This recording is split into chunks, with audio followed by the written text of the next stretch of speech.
Okay. And third, vantage point, right? Where are you in reality? We know what our value is, our skills. We know what we want to see sometime in the future, somewhere out there. But vantage point, where am I in reality compared to where I want to be? So we can get an accurate assessment of how we're going to get to where we want to go. So that's the framework, right? Who you are, what makes you valuable, what you want to see, and how we're going to get there. So, values. I have a question for the room, right? And this is the first question on your page, is write down 3 or more skills that you are genuinely good at, that people frequently praise you for, right? So what is that? Some of y'all already filled it out. Who wants to share? Somebody share one. What makes you valuable? What are things that people say, they're like, ooh, man, what's your name? Jakia. Jakia, boy, you know Jakia always. Or Jakia she can fill in the blank. I don't know. So what's yours? So mine? You got Tanya. Cooking, okay. Cooking, yeah, write that one down. Okay, anybody else? It can be simple, it can be deep, it can be abstract, whatever. Reliable. Okay. She come when she says she's gonna come. She do what she says she's gonna do. I like that. Anybody else? Okay, you writing? You want to share one? You want to share one of yours?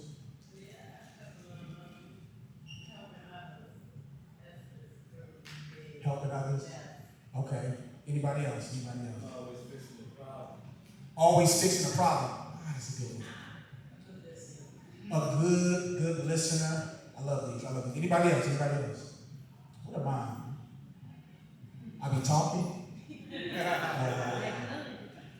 No, I'm loyal. So that's one of mine. That's one of my skills. I'm loyal. No, but I do for real. I know how to talk. I can talk and talk. I'm a preacher, so you know how that goes. We're not gonna do that today. But yeah, so these values, y'all, the things that you wrote on your page, and why does that even matter when it comes to employment and career? And I think sometimes we look at work like it's something we do that's a means to get money, because we got needs, we got bills, okay? We got babies. We got babies, we got grandbabies, we got nieces and nephews, the water, all this stuff. And so our work becomes a means to handle and take care of the things that we are charged with taking care of, right? And so sometimes we lose the personal aspect of what we're doing in our careers, and how who we are is connected to success in career. So somebody said cooking. Who said cooking? Right? So when I hear cooking, right? Well, if you cook well, then that's a skill that is used in where? Where's that skill used? Working in the hospital. But what you doing? What you doing in the hospital? Dietary. Meal prepping, serving.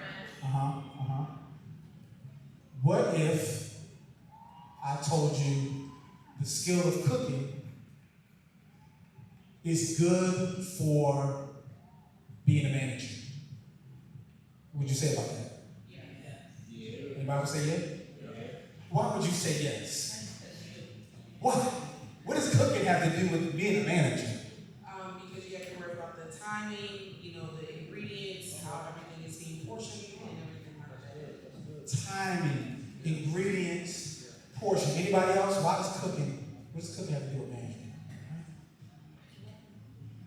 Timing, ingredients, portions, taste. You may have different people helping you, so you're like, hey, can you manage this over here while I go and, you manage these greens while I'm over here on this chicken, so you delegate well. You know what I mean? Delegation, that's a word. That's a career word that people like that. Delegation, that's what I got to work on.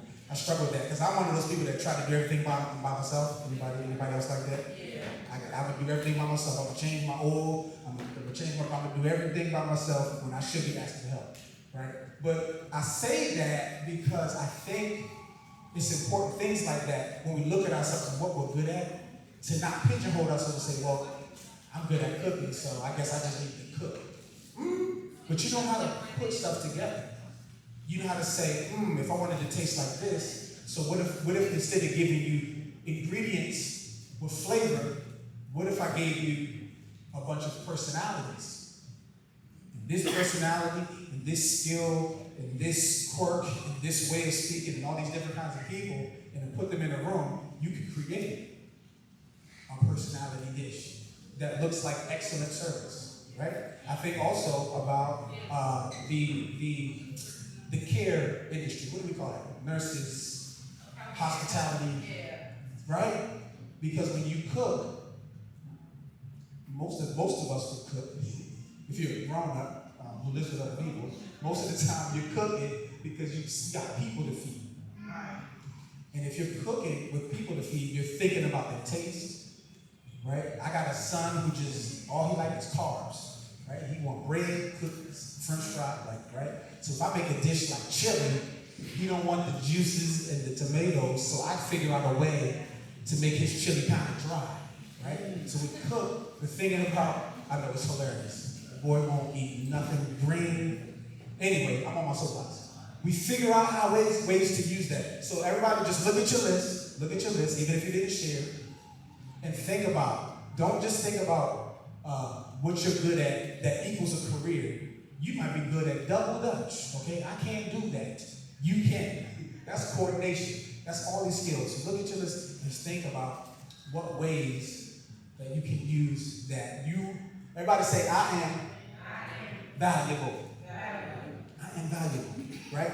And so these are some, this is what we call the superpower inventory. These are some qualities, right? Organized, problem solver, right? A community leader, reliable. Somebody said reliable already.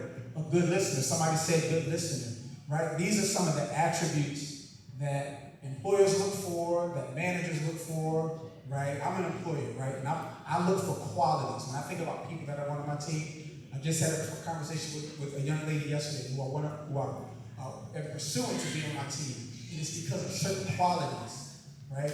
And that's what employers are looking for. People with qualities that can be utilized to make their team better. And so you all, every one of us in this room has qualities that make us valuable to a team, that make us valuable to an organization, no matter your level of education, no matter your level of experience. I was just having all something to you about my last job. I worked for Life Bridge Health, right? And I don't have no higher degrees and this and that, but I was telling her I met with someone and I displayed my qualities, my strengths, and was able to secure that job based on the value that I brought, not just the line items and check boxes that I got to bring. So now vision. And this was a little more challenging, right? Where do you see yourself? So there's a couple questions. It says, my target field, right? Healthcare or medical, logistic warehouse or other, whatever you want to work there. My work style, right? Who has the leader? Anybody check that one? The leader? Or maybe you didn't do it yet.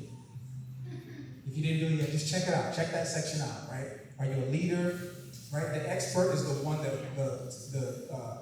I want to be the go-to person, right? I want people to ask me questions. I want people to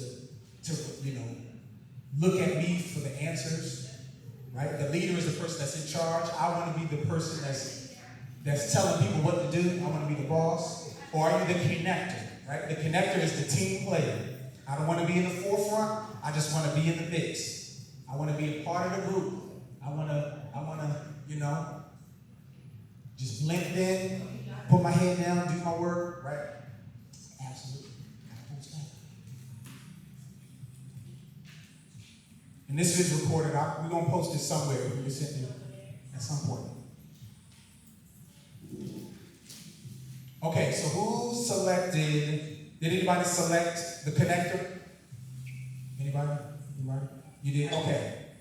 Why did you select the connector? Because I like to, mingle with people, know what's going on around me, let them know what's going on around us, and just be in the mix. Just be in the mix, just be in the mix. Okay, did anybody select the expert? And this is what this could be what you aspire to be, right? When I am in the career field that I ultimately want to be in, do I want to be the leader, the person that's making the decisions, the person that's calling the shots? Do I want to be the expert, the one that has the answers, the research, I have understanding, right? Or do you want to be the connector, the one that works the room, gets it done, not too much in the forefront? And then the third question in that section is my 6-month goal. So by the end of the year, it says I want to be hired as, and you can fill in that position, or you can just put, if you're already in a job, right, where you want to be, either within that job or at another place. You might not want to be where you are in 6 months, right? I want to be promoted to fill in the blank, or I want to be hired as fill in the blank. This is hopes and dreams. You do not have to be this right now, right? This is what you see for yourself, what you aspire to, where you want to be, where you desire to be, right? In 6 months, let's see, 6 months from now, so I have a for-profit business, and I want, in 6 months, I want to hire on 2 more employees to handle my booking. That's what I want. That's mine.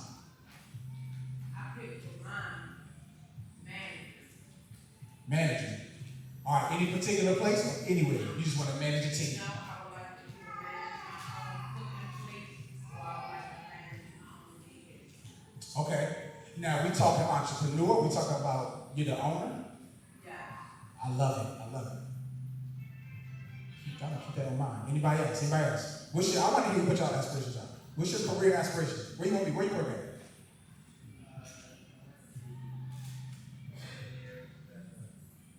Engineer / wrestler.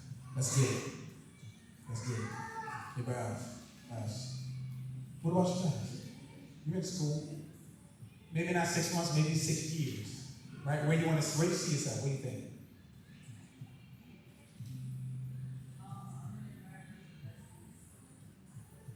Environmental justice, that's where you want to be. So is that where you want to be? Where do you want to be? You're looking at the future. I want to be, same thing, you want to be running a site, you want to be travel. See, now we're talking. Now we're getting on airplanes, y'all. We got to go somewhere, okay? What I'm trying to get us to do is to look at ourselves, look at our lives, and begin to, and if it's not something that you're used to doing, that's fine. Everybody doesn't do this because we got things we got to do, we got places we got to go, stuff we got to worry about, bills to pay, right? We don't always get an opportunity to stop and think about, what do I really want? Where do I really want to be, right? In every aspect, right? I told my wife a couple of months ago, I was like, I want to dress different. Like, I'm getting older, right? I'm in my 40s now. Like, how do I dress if I'm a 40-year-old entrepreneur? Like, I'm thinking about that, right? All these things that matter when it comes to how, because it's not about, I don't say that to say I want to dress some way because I want to look good, but I want to think about how I'm presenting myself, right? Because I'm trying to go fill in the blank, wherever that is, right? If that management thing, like, where is that? You want to manage that? Where is that?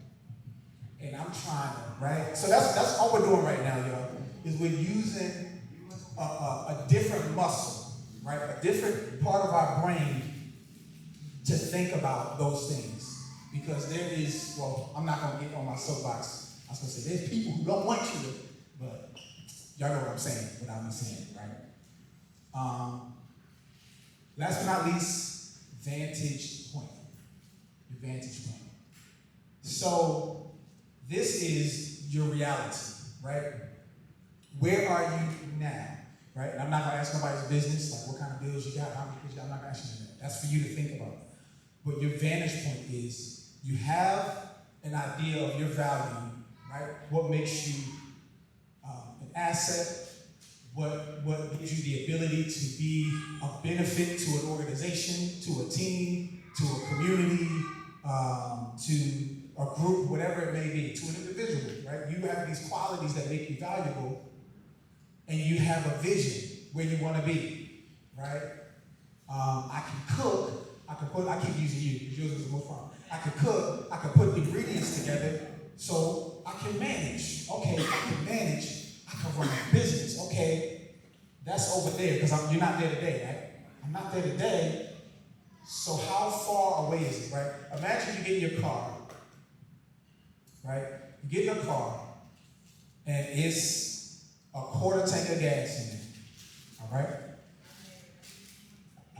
Probably shouldn't be talking about gas right now because it's dang prices. But it's a quarter tank of gas.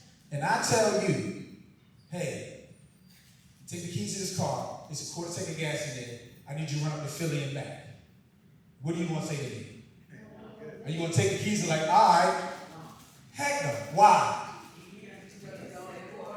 Because you know how far away Philadelphia is. You don't know, you might not know the miles and number, but you know quarter tank, it's not happening, right? So now you got your quarter tank of gas, and I'm like, okay, I need you to run up to Philly. I'm gonna pay you X amount of dollars, go to Philly, come back, and bring me whatever I sent you up there for. But it's a quarter tank in there. So you know you can't make it. So what do we need to do? What's the solution? Come on, give him the common sense. Give him the common sense. You're gonna have to fill the tank with more gas. You have to fill the tank with more gas. You might not make it on the tank. So you're gonna need what? Full. Well, what if a full tank don't get you there? Mr. Larry, I need you to give me some money to put the gas tank for so I can get back in, right? Like common sense when we think about a car driving long distance. That was easy, right? That wasn't rocket science. Quarter tank, Philadelphia, none, right? I need more gas. So when we're thinking about our goals, when we're thinking about our vision, we have a vantage point. In that scenario, the vantage point was the gas tank. You can look at the gas tank, you can see the distance. All right, got a quarter tank, I need a full tank plus some, boom. When I think about when I think about the vantage point, I'm thinking about where am I? How much gas is in this tank? And will that get me there? Right? Forgive me for taking this analogy too far. I'm real like philosophical in my talking sometimes. So if I'm like going too philosophical, just look at me like that don't make sense. And then I go, all right. So when I think about like my life, I'm like, do I have a quarter tank? And is my vision Philadelphia? If that's the case, how do I get more gas in the tank? What do I need to do to get there? And what a lot of us do, right? Oh, what'd you say, brother? Wrestle and what? Engineering. Okay, right? Are you being serious? Or are you being joking? No, for real. You joking a little bit? All right, you being serious. Thank you. Okay, I have to make sure for this next point I gotta make. Okay, I appreciate it. So when I hear that, most people be like, them two things ain't got nothing to do with each other. That don't make sense. Engineer, wrestling, it's not even in the same industry, right? I went to school for music. I'm a musician. My trumpet teacher in his band, the jazz drummer, also was worked for Boeing, the airplane company. So he does something scientific with airplanes, but he also is a professional jazz drummer at the same time. That don't make sense. However, some point in his life, he made a choice. He said, that's where I'm going, that's where I'm trying to go. How much gas do I need in my tank to get there? I need to practice the drums, I need to study these books, whatever it may be, right? But we need to take an assessment of where we are. But what a lot of us do is we say, I got a quarter tank of gas, trying to get to Philly. That ain't never gonna happen. I'm gonna just roll up to Lexington Market real quick, you know, and I might can make it to Lexington Market. Like, we have to, all right, I'm gonna preach. Y'all okay with that? Can I preach a little bit? Let me say it. We have to stop limiting ourselves based on our lack of resource. Okay? Well, I don't have no college degree. Right? I ain't got no college degree. And I've had some great jobs, right? Just charming people, using my words, presenting myself a certain way, right? It can be done. It can be done. And whatever that vision is, it starts with taking a healthy and, what's the word? Realistic assessment of where I am today, right? I have this, so it's looking at your assets, right? If money is not the asset, willpower might be the asset, endurance might be the asset, right? Yes, ma'am. Your abilities is the main assets. Your ability is the main asset. Can you expound on that? You know what to do, you know. What do you do in life? A lot of people start off, well, most women do, in housekeeping, you know, taking care of the home, feeding the children, you know, making sure they dress properly and have everything that they need before they go out. And one of the things while you were talking that I was thinking about is I wish children were in here with us, not just us. Because, yeah, it's just a few. Because of the fact that what we learn in school and at home carries us through our life.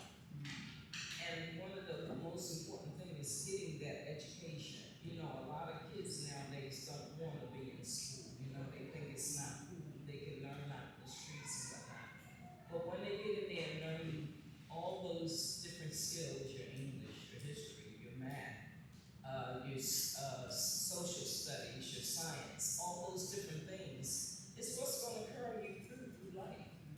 Because all those skills, all those things that you're learning, you're applying to yourself and to others through your life. Y'all get that? Y'all better have been taking some notes. Cause yeah, I would drop the mic, but I don't know. I don't want to break it, and I got to pay for it. But that's it. Drop the mic. Using education, and can I expound a little bit on that? School, this for the young, this is for you, for my young brothers and sisters in the room. Sisters in the back, because y'all in school too. This is for you. What you learn from your schooling is not just about the information that you get, okay? It's also about learning how you learn. That's a huge value with school. And so that, even for us as adults, how do I learn? How do I take in information? How do I retain it? Do I need to recite? Or do I have photographic? I can remember what things look like. Or do I need to do things with my hands? Because that helps me remember, right? All these different things are valuable and we have access, but it takes us stopping and actually looking at these qualities. Yes, ma'am. But like said, not before all that is all in the home. Uh-oh. Because when my mom and my grandparents and great grandparents told me, I wrote everything down so I could be aware when I get grown. And when it was time for me to grow up and stuff, like I went to school. I made sure I went to school. That was my mama fraud, number one fraud. Go to school, and now my job is at home. Yours is to get your education. And that taught me to drill it in my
education is not relegated to a classroom or a classroom experience. It is valuable, right?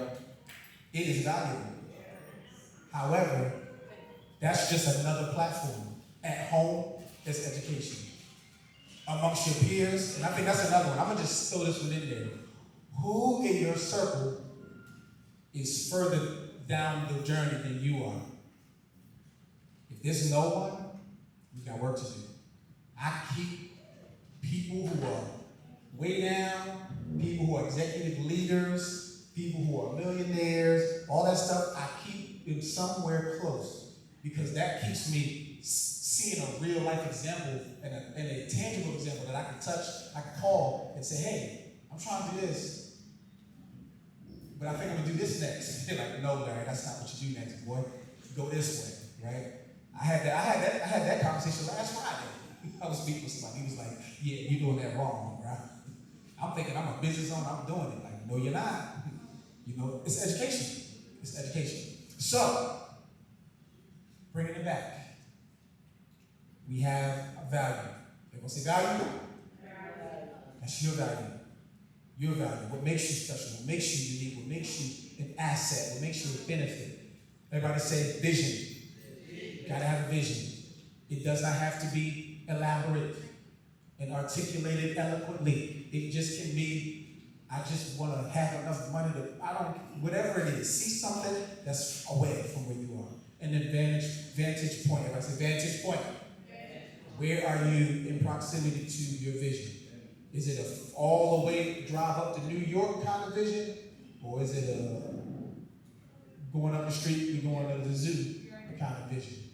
Both are good because they're not where you are.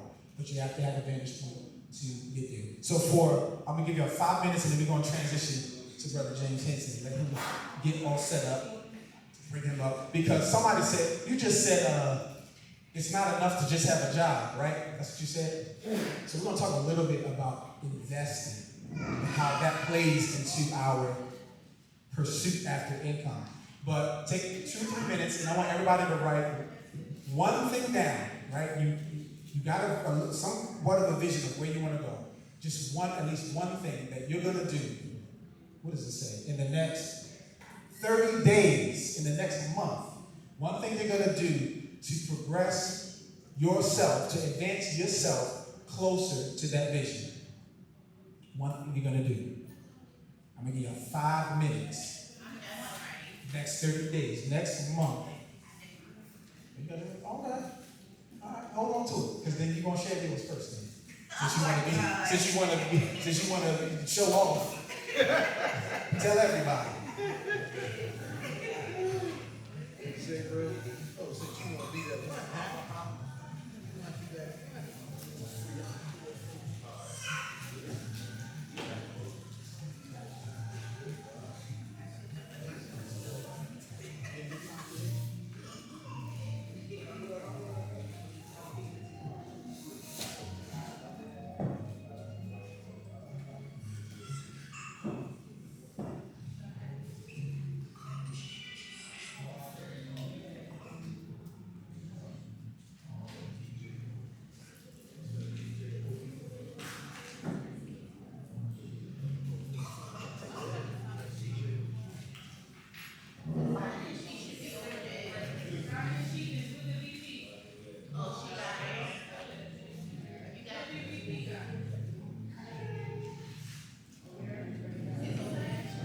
Think about it. All right, I'll come around and check. I'm going to be like a teacher.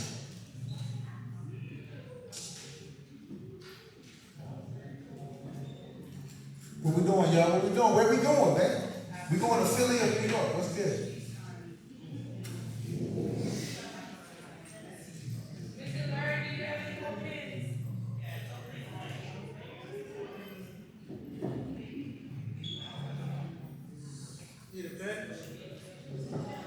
Come on, wrestler. Who we wrestling? We're going to get in a fight in the next 30 days. No, don't do that. Don't, please.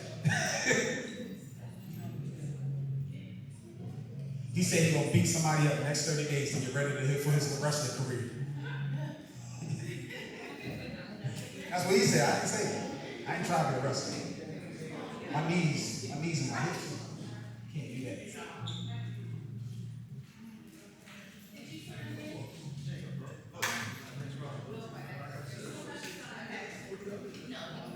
me give y'all mine while y'all thinking, and then she gonna give you hers.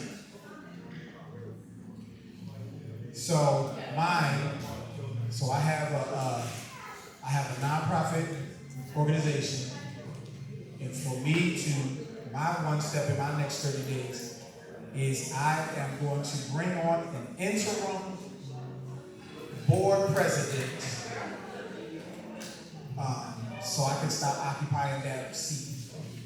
So that's my next 30 days, is to make myself sit down, get somebody who knows what they're doing to get up in here and make things right. That's my next 30 days.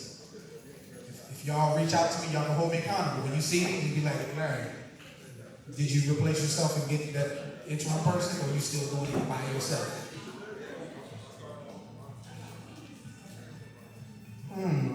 Oh, I was gonna say you getting up trying to run. Nope. What you doing? All right. Tell everybody your name. Tell everybody your name. I'm Erica. Everybody say, hey, Erica. All right. What you doing in the next 30 days?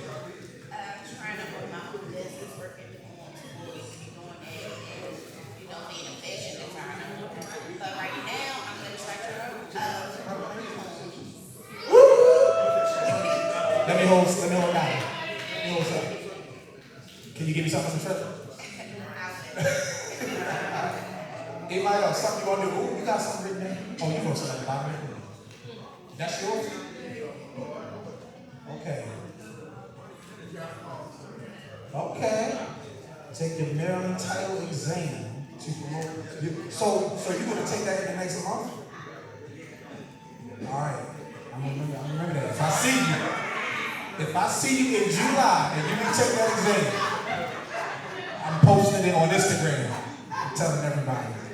What are y'all gonna do? Next 30 days, you just gonna keep studying your books, get good grades. Okay.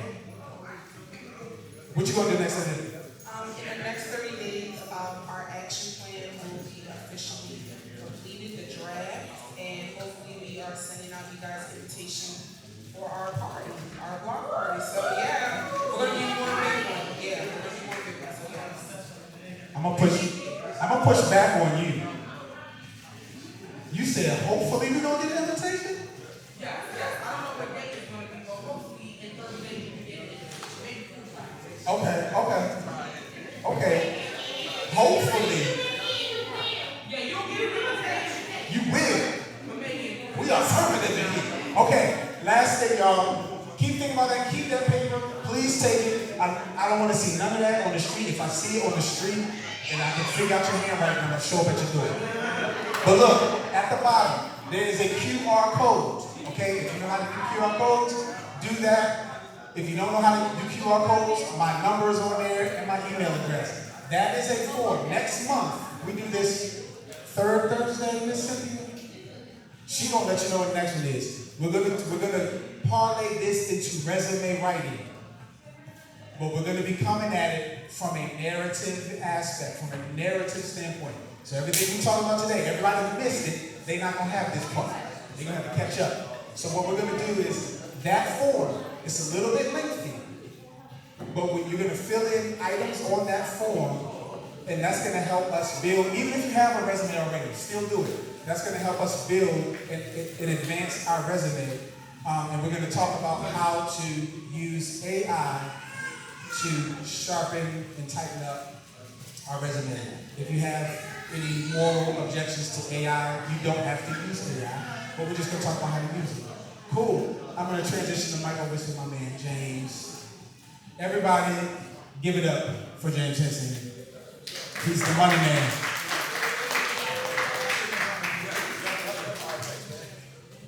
All right, good day, everyone. Thank you so much, Mr. Mack, for having me out here. Thank you all so much for showing up. Just want to talk to you, about my story, talk about money, talk about investing, guys. How many of y'all like money? Anybody like money? Okay, good stuff. All right, good stuff. That's what I like to hear. So what I want to do is I want to impart some wisdom on you guys today about financial literacy. Just to tell you my story real quick. I actually got involved with financial advising 21 years ago. Went to college, things of that nature, and was making great money, but nobody would talk to me about how to make my money work for me.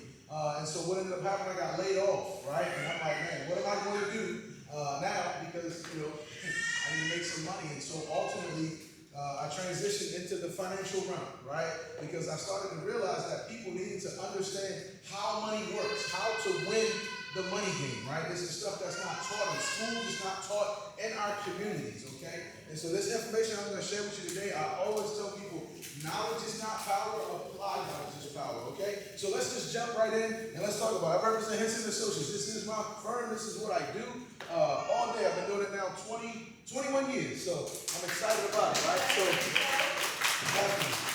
and so you guys here today, let me ask you a question. Do you all believe that money can buy happiness? Why or why not? Does anybody believe money can buy happiness? Anybody? Just say it, just go ahead. Yes? Money can buy ease. It can buy ease. Still a little happy. Okay, ease that can be more happy. All right, y'all heard this, so what did you say? What did you I say? say yeah. Yes, why? Because money is the root of all evil. Okay, all right. That's why money is the evil. All right. So let me help you out with that. So money is not the root of all evil, right? It's the love of money. It's the root of all evil. Yeah, so I just want to help you out. Because money is not evil, y'all. I want y'all to say, what were you going to say? What were you going to say, young lady back there? You got your hand up? Or was it you? Which one? Somebody had their hand up back here. I Oh, temporary happiness. Okay, good deal. Yes.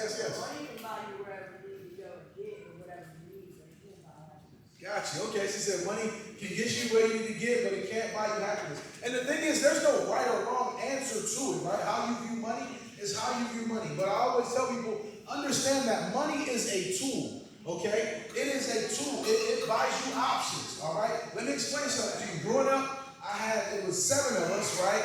And we would take family vacations every single year, all right? When there was seven kids, you know, our parents, we couldn't afford flights. So we would take like family trips to Florida. We literally would have to get in the van and then drive on down to Florida. It was 15 hours to get to Florida, okay? Now, let me share something with you, right? Understand this. Money is a tool that can buy you time, okay? Let me explain. When I flew for the first time, I was 21 years old. I took a flight to Florida, and it took me 2 hours. It took me 2 hours. I called my father, and I said, Dad, you know you get to Florida in 2 hours if you went it with a flight? And he said, yeah. He said, we just didn't have the money, right, to save the time, so we had to drag it out, right? We got there, but it took more time. So money is a tool, though. I'm going to show you guys how you can use money as a tool for what you needed to do, but most people view it the wrong way. So when we look at this, the problem with money, you all, is understanding that it does not come with instructions. Everything in life comes with an instruction manual except for your check, except for money. When you get your money, everything that's on there is stuff that most of us don't understand. I know I didn't. I didn't understand what taxes were coming out of my check. OASDI and taxes, this federal, state. How would they take your money out of my check before I get it? Okay? But the thing is, when we buy clothes, when we get food, we're talking about cooking, you talk about recipes, there are ways and instructions of how to do things. But nobody teaches us about money. But I'm going to change that today, guys. I'm going to teach you about it, because without these things, why do people have financial challenges? One, because they never got the financial education, right? They didn't come to a seminar like this to learn about money. The second is they don't have a written financial game plan. Like we were talking, you all were writing out Vantage Point, you were writing out the vision and things of that nature, understanding where you want to be, putting it on paper so you can read it, right? A good book that I like to read says, write the vision, make it plain, so that those that may read it may run with it. Understand? And then you don't have a financial coach. Like I didn't have somebody holding me accountable to what I said I wanted to do, right? You heard the young lady say, she told her kids they're going to go to school, they're going to get that education, right? They got the career now, right? You were holding your kids accountable to that. Now it's the same thing as it pertains to money. So let's talk about now how money works, okay? How does money work? When we look at money, the first thing that we have to understand is, how do we make it? How do we earn income? This is called the cash flow quadrant. And I encourage you all to take notes, because this information that I am sharing with you is literally a gem that is, it will change your life if you take advantage of it, okay? So the cash flow quadrant are the 4 ways of earning money in this world today. You have an employee, that's what the E stands for. As an employee, you have a job. We're all taught about that quadrant. We're taught to go to school, get a good education, so we can get a good job, okay? When you look at the next quadrant, the S stands for self-employed. Now, only some people talk about this quadrant because the self-employed quadrant are people that own a job. So you have your dentists, your doctors, your lawyers, your barbers, your real estate agents, your hairstylists, nail technicians. They now own a job. So as a self-employed person, you can now control your income, but you don't control your time. Because the only way to make money as a self-employed person is because you need to be marketing something to them. So you have to be either having somebody in a chair, you must be operating on a client. If anybody ever gone to the doctor's office and signed in for the 8:30 appointment to see 8:30s, right? Because that doctor knows they got to see somebody at 8:30, 8:45, 9 o'clock, right? They got to make that money, okay? Same thing with any beauticians in here that do hair, cosmetology, right? The fact is, what's the first thing they do when you come in the hair salon? They wash your hair. Why they wash your hair? Because you ain't gonna leave when you waiting, right? They like, let me get you under this, right? You ain't gonna leave with your hair all washed and not done. So while washing, you're gonna sit and wait till I get to you. You understand what I'm saying? So it's all a system. Now, you go from a self-employed person to now the B, which is the business owner. A business owner owns a system. System standing for saving yourself time, energy, and money. Right? We've all gone to a Chick-fil-A before, right? As a matter of fact, they cater it today, right? So you got Chick-fil-A. Doesn't matter what Chick-fil-A you go to, the number one is still the number one. That system runs, right? As you're gonna hear, my pleasure. But you don't see the business owner in there, you see the employees running the business owner's system. So now, when we talk about that, what is system? Saving yourself time, energy, and money because you are now overriding the efforts of other people. One thing we're talking about with managing and delegating, that's one of the things that business owners do. They teach the system and it runs without them. And then you have the I, which is the investor. Investors enjoy complete freedom because now they have their money working for them and they're living off of their investments. And these are the things that I'm going to talk to you today about how you can make your money work for you. And it does not require a lot. It just requires you to stick it out, right? It requires time in the market. So time and consistency, all right? Okay? So that's the cash flow quadrant. Now, we were taught to take our money. I know I was taught to take my money and put it in the bank. Does anybody else taught to do that, right? You go and open up a checking account, open up a savings account. We put money in the bank. But the banks take our money, you all, and they go and put it in the stock market. Anybody ever heard of the stock market before? Okay, right? And the fact is, when we hear about the stock market in my household, it was one of those things where, oh no, that's not for us. I'm not doing that, not touching that. I don't want to lose my money. Anybody ever had that said before? I don't want to lose all my money, right? But understand this, banks, credit unions, and insurance companies are known for giving you a low rate of return on your money, okay? And they go and get a greater rate of return. Now, this rule that I'm about to share with you all changed my life, and it will change yours if you apply. Understand this. This is called the rule of 72. All right? Please, please, please, write this down. This is how you win the money game. The rule of 72 says if you divide your interest rate by 72, it will give you the approximate number of years it takes your money to double. Okay? If you divide your interest rate by 72, it will give you the approximate number of years it takes your money to double. So let's just say we put $2,000 in an account, right? One earning 3%, one earning 6%, and another earning 12%. At a 3% rate of return, that money is going to double every 24 years without you doing anything to it, just letting it sit in that account. And 24 years it becomes $4,000, and another 24 years it becomes $8,000. You added nothing to it, you just let it work. Because why? 3 goes into 72 24 times. Now, at a 6% interest rate, that money is now doubling every 12 years, you all.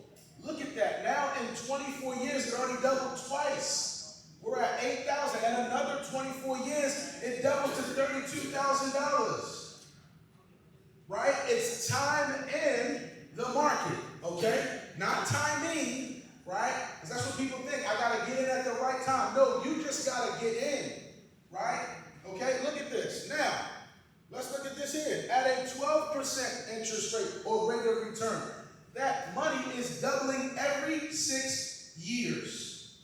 So when you look at 24 years, it doubled once, twice,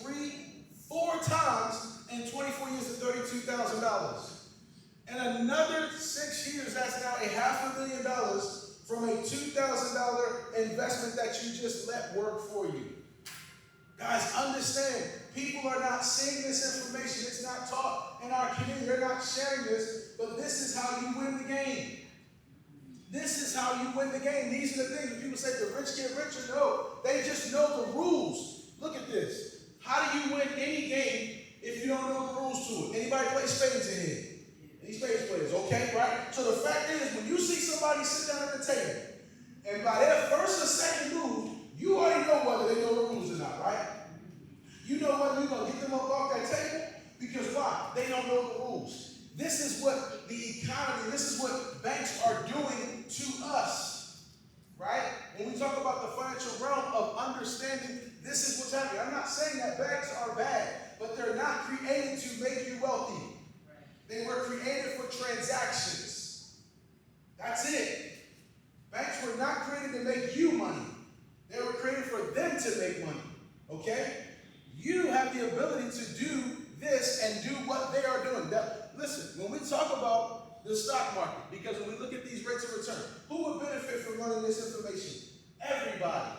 This is why I'm here today. All who will listen, I'm going to jump up and down and share this information. Because guess what? You don't have to start with $2,000. You can start with $25 a week. You can start with $25 a month. But you have to start with something. I'm going to show you some examples of that. Okay? All right. So look, and I apologize. I'm not yelling. I'm passionate about this. I just want y'all to know I'm not yelling at y'all. But I get excited about sharing this information because it changed my life. And sometimes people be like, is he yelling? I'm like, no, I'm not yelling, man. I just love it. So let's talk about what this is. Because we've all been taught to pay yourself first. How many of y'all were taught pay yourself first is the outfit, going out, taking a vacation? I thought that was me. When I got paid, I was like, oh yeah, I'm about to do this, because I worked hard, right? This is my check, this is my money. I'm gonna go do this. I want these clothes, I want these shoes, I want to eat. Y'all can tell I like to eat, right? You know what I'm saying? If I got signed in to eat, let me know, because I will sign in, right? I know, I'm just going, but so that's the thing. You gotta understand. Let's talk about what really paying yourself is. Paying yourself is literally taking money and putting it away. If you take care of money now, down the road will take care of you. And I know some people may say, well, I don't have that. I don't have it now. But guess what? Because the reason you don't have it now is because you keep speaking. Because you keep saying, I don't have it now. I don't have it now. Life and death lie in the tongue. Just say, hey, it's on the way. Change how you view money. So the first thing that we need to have is an emergency account. Most people are taught that credit cards are for emergencies. I'm here to let you know that that's a trap. Credit cards are not for emergencies. Because what they do is they get you in debt. Because guess what? If you want something, a pair of shoes, an outfit, a trip with all the girls and your homeboys, what you gonna do? Well, let me put it on a card. But it wasn't an emergency. You got into debt spending money that you don't have. So now what happens is, I just showed you the rule of 72, also known as the banker's rule. It's now working against you. I'm not going to talk about debt today, but understand that now those rates of return are where? At the bank. You're paying it back. So those balances are doubling, which is why you can't seem to ever get out of debt, right? So that's why if you don't know the rule, what? You lose, right? Now, we talk about a short-term savings account. We might be saving something. We might be saving for the down payment on the house, right? We say, listen, I want home ownership. Anybody want to own a home in it? Right? We got to start putting away money so that we can what? Get a down payment on a house, right? Start saving that money. Then we talk about long-term savings. Down the road when we say we want to retire. Again, you have to have money to retire, right? You have to put money away and take care of it now so that it will take care of you later, all right? So what does that look like, James? Well, let me show you what paying yourself looks like. When you don't, there's a high cost of waiting. Now, I understand. Y'all are hearing this for the first time. Do not judge yourself. I do not want you to look at this and say, oh man, I don't have time. That's good for people that are young. No ma'am, no sir. My father was 73 years old when I taught him this information. When I taught it to him, he said, oh man, I'm not doing that. My dad was old school. Banks and putting money in the house. He wasn't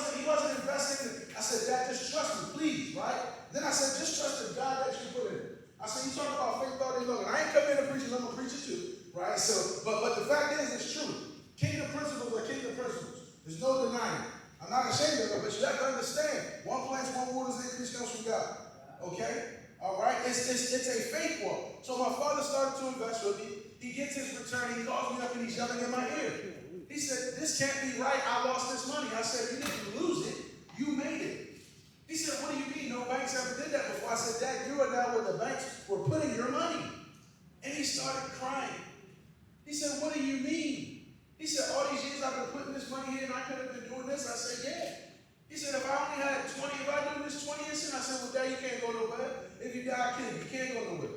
Right? My father invested for 16 years. He passed away in 2021. He was 89 years old.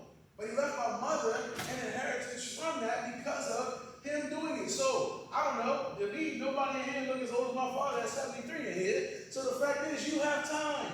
So look at this, you all. Let's talk about it. $25 a week from age 18 to 58. Over 40 years. And I know, y'all are saying, man, that's a long time. But it's not. Okay? Think about it. You got over $471,000 in an account by putting away $25 a week into an investment account. That's earning 9%. Now, here's the deal. I know y'all are saying, well, where's he getting